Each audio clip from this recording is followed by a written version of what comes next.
Quentin, it seemed like winning gold was a pretty big accomplishment for you. Can you just expand on the whole experience and what it was like getting that medal and all that? Yeah, definitely. It was my second time playing with Team USA. The first time we lost to the world team. I knew Coach Self going into the game he was going to be hard on me just because I'm going to Canada, so I had to work a little bit harder than everybody else. Just go out there in Canada, we bonded really well together. I thought we came together as a group really quick, really fast. Went out there, played really hard, do what Coach Self asked. Out there on the court, and got a gold medal. What did you have any? I mean, he obviously recruited you a long time. Did you have any expectations going up there of how he would coach or act or treat you or any of that stuff, or did you just kind of say let's see how it goes and learn on the fly? I was kind of just still trying to figure him out, just see how he really wanted me to implement me in the game. So I kind of figured it out towards the end of the Canada trip, just towards the last few games, the semifinals and then finals. I really kind of figured out what Coach wanted from me out there on the court. Coach, do you think he's seen you yet? No. This is one of those deals you didn't want to make anybody mad. So it's like, please, Quentin, would you please come over here and do this, right? Or maybe with a little bit more effort. But no, he was great. I think it's new for these kids, and I think it's really healthy for them to be involved with other guys that are have similar skill level and talent, because most of them have never played with that before, right. and then trying to get them to all see the game through the only way you can enjoy playing a team of all-stars, in my opinion, is ball moves, you share it, that stuff. I think it'd be really boring and actually no fun to play with a group that had 4 really good players watching one guy play. And so Hugh will tell you, we emphasize that the whole time, and the guys, for the most part, were really unselfish, and it was a great group of kids to be a part of, and good families, and certainly they like you said, we gelled pretty good. It was a team that felt like we'd been together longer than what we had. Quentin, you went from graduation at some point to Colorado Springs to Canada, and now here. Just overall, what's the experience been like? It's been pretty tiring, honestly. We were in Colorado for about a week and 2 days, 2.5-hour practices for about a week. And then we flew to Canada. Then we had a practice the next day, and then we right in the game played. I think it was 6 games in 7 days. And so we're out there. So it's just kind of good to kind of have a couple of days off and then get back to it in a couple more days. Did you guys score 100 every game? Yeah. Is that surprising and exciting? Or, I mean, is that how did you do it? We thought we had a pretty good chance against a couple of countries after a pretty good first half, but I actually thought the strength of our team was probably defensively, but we did so well attacking in transition off defense or even off makes that it put so much pressure on our opponents that we could wear them down. But to me, scoring 100 points in a 40-minute game seems like a lot, but that 24 seconds makes a huge difference. And there's so many more shot attempts, and resetting to 14, it's like your players are more in attack mode the whole time. And in college, I mean, you want players in attack mode, but 30 seconds is longer, and then it resets to 30 on a missed shot. There's just not quite as many possessions. Well, what impressed you the most about Quentin's performance? I think that I would say he's probably as complete a guard as we've ever had. He can shoot, he can pass, he can dribble, he can score at all 3 levels. He's a really good player right now. But what I think impressed me as much as anything is that he's bright and as good as he is, he's competitive enough that I think he could really be special. But he's still streaky. He doesn't shoot it great all the time. I mean, there's a lot of things I can tell. I've told him this that he, as good as he's been. I mean, he was the most valuable player in the event, and he'd be the first to tell you. If it had gone one more day, maybe it was somebody else that could have won. I mean, we were really balanced. But for the most valuable player, to me, still hadn't scratched what he can potentially do. Is real exciting. How do you think he fits in with this team? I think he's a point guard that can play without the ball in his hands. That's how we recruit him, and that's how I think he is even after coaching him for a while. He will have arguably the best vision on our team.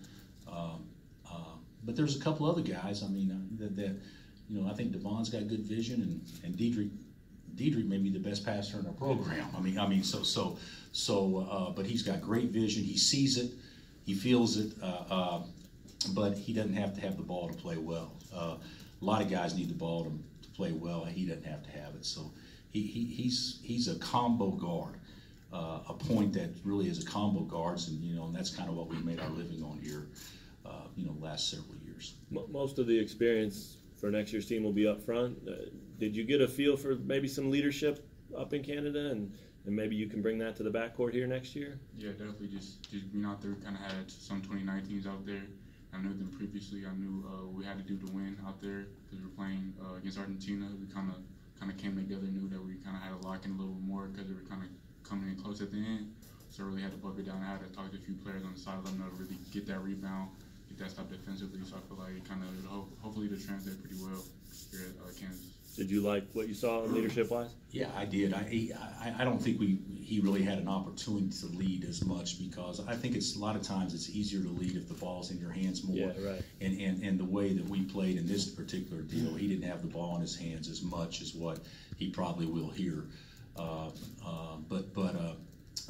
think he did good, but I don't think that's anywhere close to what I think our definition of being a leader would be, compared to, we talk about leaders, which is all important. You can have a game day leader, you can have a situational leader, but somebody that takes responsibility and for everything going on in your program. And a good leader is, hey, where's everybody going to dinner?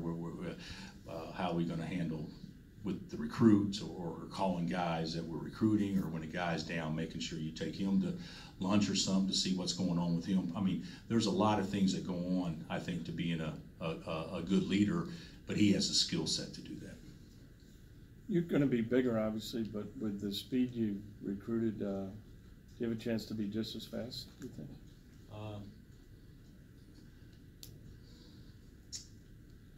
I would say yes. Yes, I think we do. Going back a couple of years, just as fast as Frank, Devontae, and Josh, and Legero, that's pretty fast. So I don't know if it'd quite be like that. But you look at last year's team, maybe not quite, but we're right there in the same ballpark. I think we may have one guy more explosive than anybody on last year's team that'll probably play a lot, so I do. I think we got a chance to be as fast, but this team isn't near as skilled as last year's team as far as shooting the basketball. Not yet. You mentioned Legero. Did you ever get to talk to him here recently or anything like that? I have visited with Legero very briefly, and his mother, and we're gonna, at some point in time we'll talk. But I told him I was going to get back from here, before we'd have a chance to get together. So at some point in time, hopefully in the near future, we'll visit. But nothing as of now has changed in my mind. But I do think we like Legero, and certainly the thought was when he declared is that his time at KU would be done either way. So that's something that I'll visit with he and his mother about. But at this point in time, it hasn't been decided, nor has he told us positively or whatever. I just think he wants to be able to sit down with us and go over future options, and if there are possibly any here. So we'll see what happens with that, but no hurry. So the door isn't completely shut then to him return? I don't know about the term completely shut. I guess not. I mean, we're going to talk, so I guess it's not completely shut. But we'll see. We'll see how that goes. We recruited with the idea of him not being here. We signed a young man late with the idea of him not being here. So there's some things that we'd have to certainly talk about. Because that was obviously something that he felt comfortable with early on, and he may still feel the same way. But I think think we owe it to each other to at least sit down and visit. We've been through too much together, 3 years, and have had quite a bit of success, and I think we definitely need to do that. Have you ever had one like this? It's usually pretty cut and dry, isn't it? Guys go or guys stay. I mean, kind of a weird situation. I don't know that it's been weird because it has been cut and dry in my eye. Sure, yeah. So maybe not in their eyes, but it's been cut and dry in my eyes because we, you know, when he left, it was with the intention that he was going to go make this happen, make this work. So we'll visit, and I haven't had a chance to see what he really wants. I mean, what we're going to talk about in detail, or I mean, I haven't had a chance to go over anything. So, but we'll do that, but I don't think it's anything that you guys should ask every day where this is, because as of right now, nothing has changed in what it was when we ended the season. Any more questions for Quentin? He needs to get rolling. Quentin, when you guys, was this tournament, from reading from afar, Canada was the big team to beat because of what happened last year? Was that the big deal, and how did you guys drill them so, you know, like that? Yeah, they definitely emphasized that. They showed the video to us of the United team when they lost about 2 or 3 times. And then before the game, I thought Coach Grant, one of our citizens, gave us probably the best pre-game speech I've ever had. Just the way he wanted us to approach the game, just go out there and really just let them know that the USA really has the #1 talent and go and get that gold medal. When you won it all, what was the locker room like, and compared to winning it in high school and stuff? Oh, that was the most lit I've ever been in the locker room. Some guys that we just kind of came together in a matter of 2 or 3 weeks, and I felt like I've known those guys for about 2 or 3 years. So the great just made relationships that'll last for a long time. You try to recruit them here? Yeah, definitely. I know Matt, Jeremiah, we kind of grew closer. Matt definitely came out of his shell a little bit. He's kind of known as a quiet guy, but he wasn't really quiet around us. So I felt like they did a good job kind of persuading him a little bit to go to Kansas. It sounds like it was obviously a great experience, but are you glad to finally be here? I mean, that was a little bit of a delay. Yeah, Does it feel like, okay, I'm here and this can really start now? Yeah, I know yesterday when I was just watching them in the weight room, they said they'd been here for about 2 or 3 weeks, and I felt like I was behind already and I want to get out there already, but Coach Selfie know how to take a couple of days off, so it'll be all good when I get back to it next week. How long will it take you to catch up? Any idea? I think I go right now, but mentally and physically, I'll take a couple of days off. Yeah. That was a grind. That, 19 days is a long time when they didn't get a break. So it was a grind. All right, Quentin. Thanks, Quentin. Thanks. Thanks, Q. Bill, how was the experience for you? I mean, you hadn't done it before as a head coach there, and do you want to do more of this? Oh, I don't. For USA? Well, if they wanted me to, I'd certainly be open to it. I thought it was a great experience. I mean, the organization, as you guys probably can tell from afar, is first class, and they treated our group, I'm sure similar to maybe some of the senior teams, and it was a good time. But it was more work than what I probably envisioned it would be, and especially in Colorado Springs. It was from 8 in the morning until 10 every night. Maybe 20, 30 minutes of downtime. When you count all the selection committees being involved and all the different things that you go over. So, but it was a very fair process. It was, sometimes you think going into something, it's how something is until you actually do it, and you realize it's there's definitely a method behind the madness on how all the things occur. So it was very positive for me. Did you view it as a stepping stone to maybe one day be in the Olympic coach? No, not at all. No, that's not going to happen. That's not going to happen. There's a few guys with decades of NBA experience that would actually be coaching NBA players in the Olympics. It could happen, but I can't see a college coach doing that again. Being the head coach, and that's just my opinion. Could happen, and obviously Coach Krzyzewski did a remarkable job in the time that he was doing it. Maybe there could be one eventually, but in the near future, I can't see that being the case at all. The draft's Thursday. Have you had a chance to talk to any of those guys in the last couple days? Talked to Malik and Devontae in the last couple of days. I missed Steve. I haven't talked to Steve, but the the one thing about the NBA draft, and probably NFL draft or baseball draft too, is, you know, there's 90 guys out there that are guaranteed going to go in the first round. Yeah. And then there's another 60 that's guaranteed going to go in the second round. So there's 150 players that are guaranteed they're going to get drafted tomorrow, and there's only 60 spots. And so all our guys are very optimistic. You know, you ask them you ask all players what they're hearing, and every one of them is going to tell you the very, very best possible scenario, which could be a 1 out of 20 chance, to probably where we are. But I'll say this: I've talked to a lot of NBA teams, and every one of them have told me that Svi and Malik and Devontae, all, if things fell perfect for them individually, could be late first rounders. But the reality is, probably not. But they could be.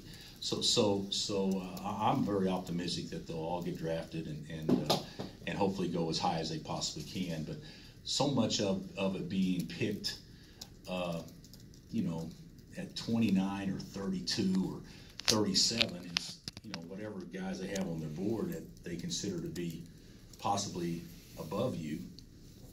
And if they're drafting strictly on talent as opposed to position or need, then it could be totally thrown off if just one guy they think would be going before you doesn't go, or something, or a team that thinks you're going to draft big, they take a point guard instead, and now all of a sudden your guard is eliminated with that team because that's not a need anymore. So I think it's such an inexact science, but I do feel confident that those three will go.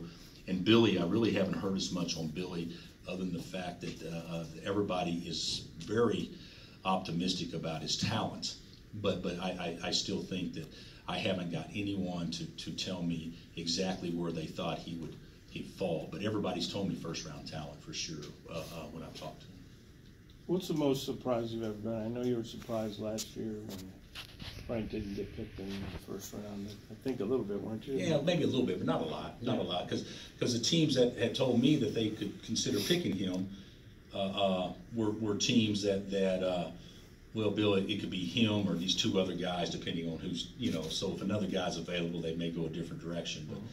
But from a positive standpoint, it doesn't seem like to me there's ever that many positive surprises, because you hear the best scenario, but there's been some negative deals when you think you hear the best scenario and then they end up falling quite a bit. So Arthur and Chalmers? Shady would maybe be the best one. Yeah. And Shady, if you guys remember, that day there was a rumor that was spread that he had potential kidney issues. If I'm not mistaken, wasn't it kidney?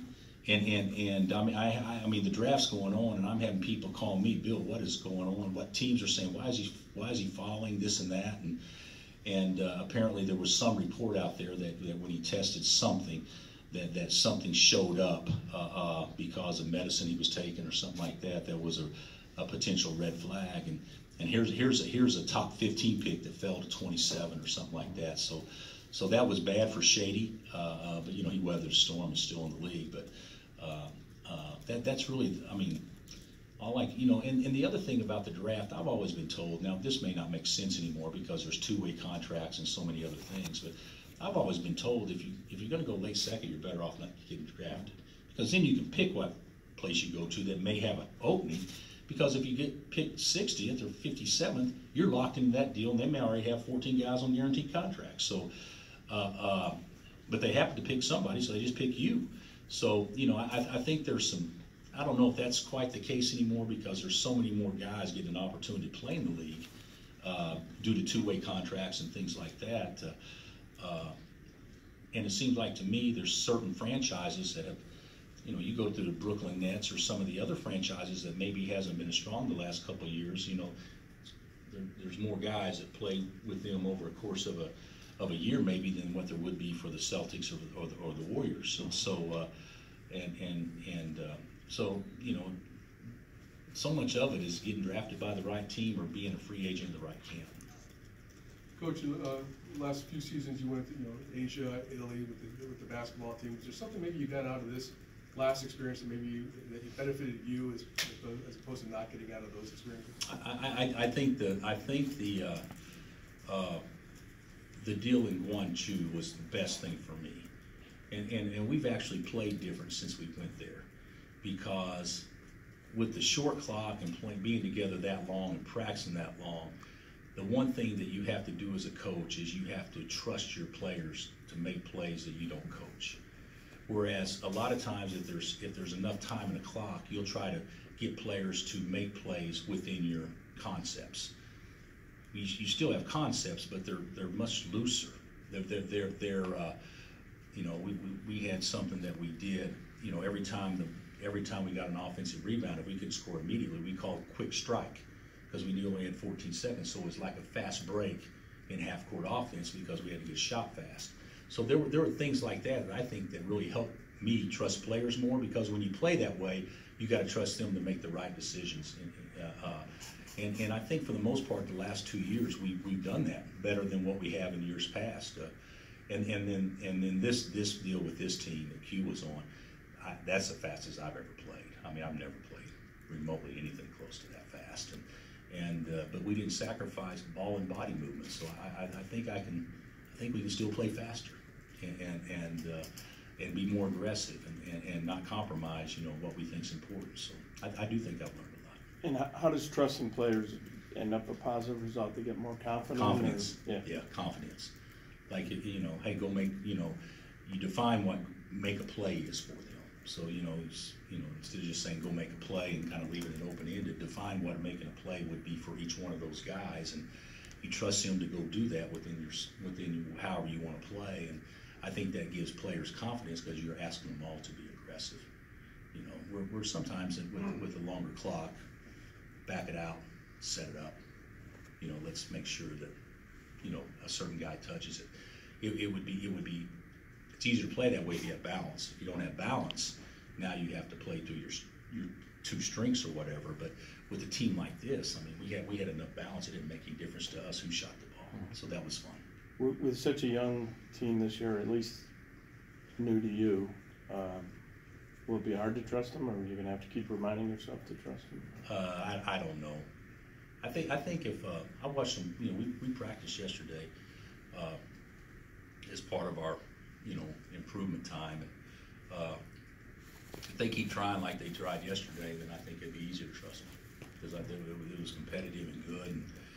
And the one thing about it, you don't look very good, obviously, because the other guys have so many big bodies and they're trying so hard. There's not going to be any easy baskets. So if we can continue that and are able to play through that over time, I think you'd have to trust them more, because it's not going to be as easy as what it has been the last couple of years in practice. You mentioned this team isn't quite as skilled right now as the past couple of years. Is the biggest difference shooting? I mean, yeah. Oh yeah. I would say 3-point shooting for sure. And I mean, do you have guys you feel like can become that for you? Can become. You know, there's reliable shooters. Yeah, no question. But there's a big difference in being a college 3-point to 40% 3-point shooter and being a pretty good shooter in high school. I mean, you know, the pretty good shooter in high school may be a 27% 3-point shooter in college as a freshman. So I mean, so it takes some time. So you know, we got to have multiple guys step up to fill that void. But hey, last year we had 4 guys shoot over 40. You know, the vast majority of the season. This team does not have that. This team may be doing a little bit better to have 3 guys or 4 guys shoot 33. You know, so that means you're a bad shooting team, but compared to what we've been, I mean, we'll have to figure out some different ways to probably score than just rely on that so much. How was Grimes' shot? It seemed like he didn't shoot it well he didn't shoot it well percentage-wise, but he's got a nice stroke. I do think that international line, or just inside the NBA line, you know, it doesn't seem like it's a big deal, that 13 or 14 inches, but I do think it's a big deal. And for high school kids, it's a much bigger deal, you know, because they don't have, you know, the 11 inches or whatever, 13, and then the additional 13 or 14. I mean, shooting it 2.5 feet further out, I think does make a big difference for them. Do you have an understanding of what level, if at all, the FBI stuff is being shared with the NCAA, and what's your confidence level that you'll have Silvio all year next year? I haven't heard one thing to the contrary with any of our guys. Mm-hmm. Now that doesn't mean that can't happen, but I haven't heard one thing to the contrary all our guys were cleared by the NCAA. You know, they were all eligible last year, and we haven't heard anything that was not the case still. What we've read is the same thing that everybody else has read, but to the extent of how that translates to eligibility, we haven't been told anything on that. So I'm confident on it, and I know Silvio is very confident on it. But you know, that's some things that, you know, we don't have access to everything. But based on what we've been told right now, is, you know, we're in a good place. Any more questions, guys?